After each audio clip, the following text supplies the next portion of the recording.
Assalamualaikum warahmatullahi wabarakatuh. Selamat siang Bapak Yulrio Brianorman dan teman-teman sekalian. Kami dari kelompok 6 Program Studi Teknik Informatika Universitas Muhammadiyah Pontianak. Saya Nur Pusparini dengan NIM 2312200038 dan ini teman saya. Saya Miranda Putri dengan NIM 2312200019. Hari ini kami akan mempresentasikan hasil ujian tengah semester mata kuliah Data Science berbasis project menggunakan dataset website performance dari Kaggle. Presentasi ini akan mencakup data wrangling, analisis statistik, uji hipotesis, hingga insight bisnis. Mari kita mulai. Pertama, mari kita bahas overview dataset. Dataset ini bersumber dari Kaggle yang berjudul Website Performance Dataset, terdiri dari 734 baris dan 9 kolom. Kolom penting meliputi response time untuk waktu respons server, load time untuk waktu muat halaman, page size KB untuk ukuran halaman, throughput untuk kecepatan transfer data, kategori seperti travel atau streaming service, serta label performa seperti fast, medium, atau slow. Dataset ini membantu kita menganalisis performa website dan implikasinya terhadap user experience. Seperti yang terlihat di notebook kami, data awal menunjukkan variasi performa antar website. Sekarang masuk ke bagian A1 data wrangling. Kami menggunakan Python di Google Colab untuk membersihkan data. Pertama, shape dataset adalah 734,9. Tidak ada missing values di semua kolom kecuali satu di kategori, yang kami isi dengan mode streaming service karena distribusi katalogikal. Alasannya, mode cocok untuk data katalogikal agar tidak bias, duplikatnya 0 baris, jadi tidak perlu dihapus. Untuk outliers pada response time, kami gunakan metode IKR, batas lower min 0,98 dan upper 2,51, sehingga 0 outlier setelah handling. Kami juga coba z-score dengan threshold 3, hasilnya serupa. Visualisasi boxplot sebelum dan sesudah menunjukkan data lebih bersih tanpa nilai ekstrim. Ini memastikan data siap untuk analisis lanjutan.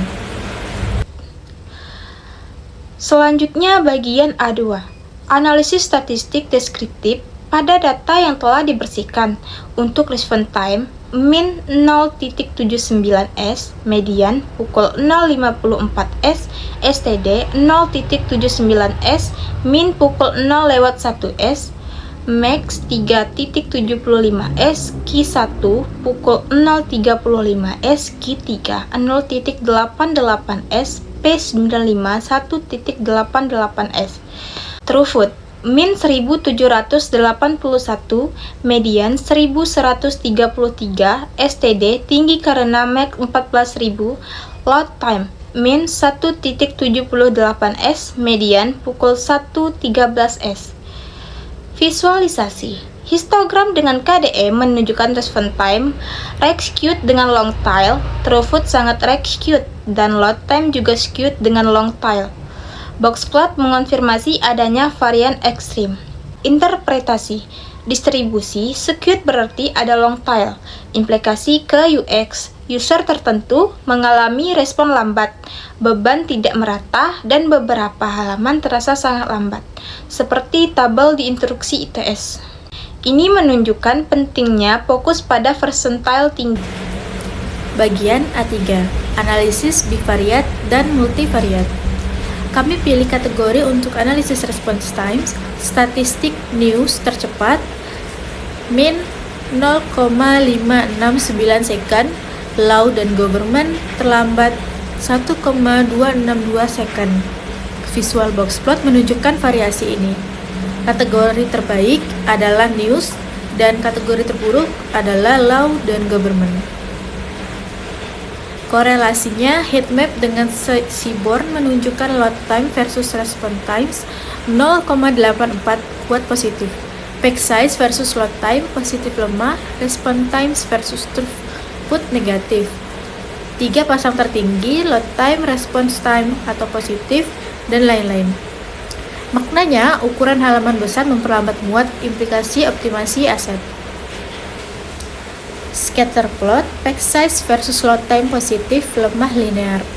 Response time versus throughput negatif kuat, pola menunjukkan hubungan berlawanan. Bagian B, uji statistik hipotesis untuk t-test. Kami bandingkan response time Straver 84 data, mean 0,749 second versus streaming service 100 data, mean 0,707 second. H0 rata-rata sama, H1 berbeda. Hasil t-stat min 0,81, p-value 0,418 lebih besar dari 0,05. Tolak H1. Tidak ada perbedaan signifikan. Visual box plot kedua kategori, kesimpulannya streaming sedikit lebih cepat tapi tidak signifikan. Untuk korelasi soal 5, pilih load time, PS response time, statistik R sama dengan 0.8437,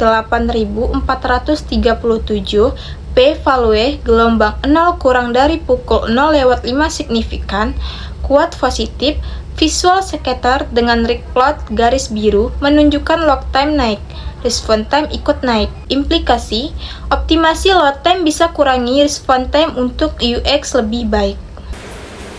Bagian C, analisis long tail.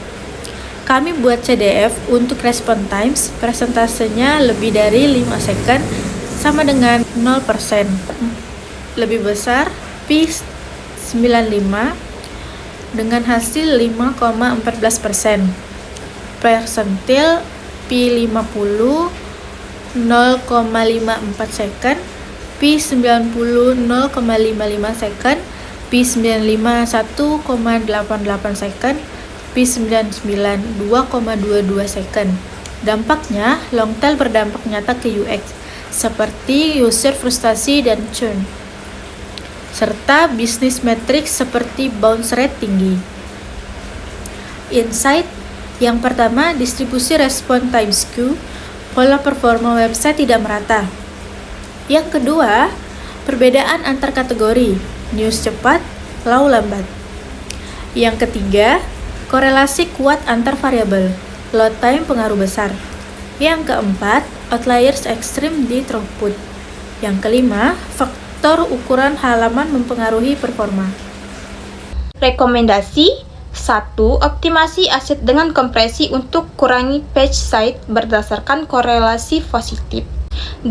Gunakan CDN untuk kategori lambat seperti load dan government, justifikasi dari perbedaan kategori.